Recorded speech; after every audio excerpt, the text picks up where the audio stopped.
உணவகங்களிலிருந்து வாங்கி இணைய வழியே உணவு விற்பனை செய்யும் பெரும் நிறுவனங்கள் கட்டுப்படியான விலையை கொடுக்க தவறினால் வரும் 1ஆம் தேதி முதல் உணவு விற்பனை செய்வது நிறுத்தப்படும் என்று உணவக உரிமையாளர்கள் தெரிவித்துள்ளனர்.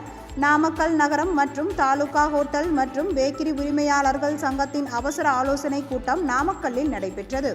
இதில் உணவகங்களிலிருந்து உணவுப் பொருட்களை வாங்கி இணைய வழியாக விற்பனை செய்யும் பெரும் நிறுவனங்கள் விளம்பரம் உள்ளிட்ட பல்வேறு மறைமுக கட்டணங்களை சம்பந்தப்பட்ட உணவக உரிமையாளர்களிடமே வசூலித்து வருகின்றன எனவும், இதனால் உணவக தொழில் பெரிதும் பாதிக்கப்படுவதாகவும் கவலை தெரிவிக்கப்பட்டது. மேலும் உணவு விற்பனைக்கான உரிய தொகையை உரிய காலத்தில் வழங்க வேண்டும் என்று இந்த கூட்டத்தில் கேட்டுக் கொள்ளப்பட்டது. இதனைத் தொடர்ந்து செய்தியாளர்களிடம் பேசிய சங்கத்தின் நிர்வாகிகள் ராம்குமார் மற்றும் அருள்குமரன், இணைய வழியில் ஜொமேட்டோ மற்றும் ஸ்விக்கி நிறுவனம் ஒவ்வொரு கடைகளிலும் ஒவ்வொரு மாதிரி சேவை கட்டணம் பெறுகின்றன எனவும், நாமக்கல் தாலுகாவில் மட்டும் 85 கடைகள் இணைய வியாபாரத்தில் ஈடுபட்டு வருவதாகவும் கூறினர்.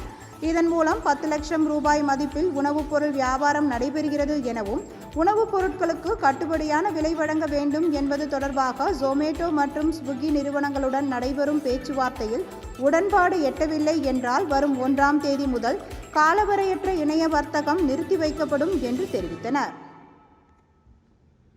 இங்க எல்லா கடைக்காரங்களும் இங்க கிட்ட நாமக்கல் நகரத்துல மட்டும் தாலுக்கால மட்டும் ஒரு 85 கடைக்காரங்க இருக்கிறோம். இங்க எல்லா ஹோட்டலுக்கும் ஒரே விதமான சதவீதமான கமிஷன் போட்டு அவங்க கொடுக்கணும். அதே மாதிரி மறைமுக கட்டணம் எதுவும் இருக்கக்கூடாதுன்னு நாங்க எதிர்பார்க்கிறோம். மறைமுக கட்டணம் எக்காரணத்தை கொண்டு எங்களோட அனுமதி இல்லாம மறைமுக கட்டணம் வசூல் பண்ணக்கூடாது. இப்படிலாம் அவங்க எங்களுக்காக ஒத்துழைத்தால் மட்டுமே நாங்க ஸ்விக்கி ஜொமேட்டோல தொடர்றதா இருக்கிறோம்.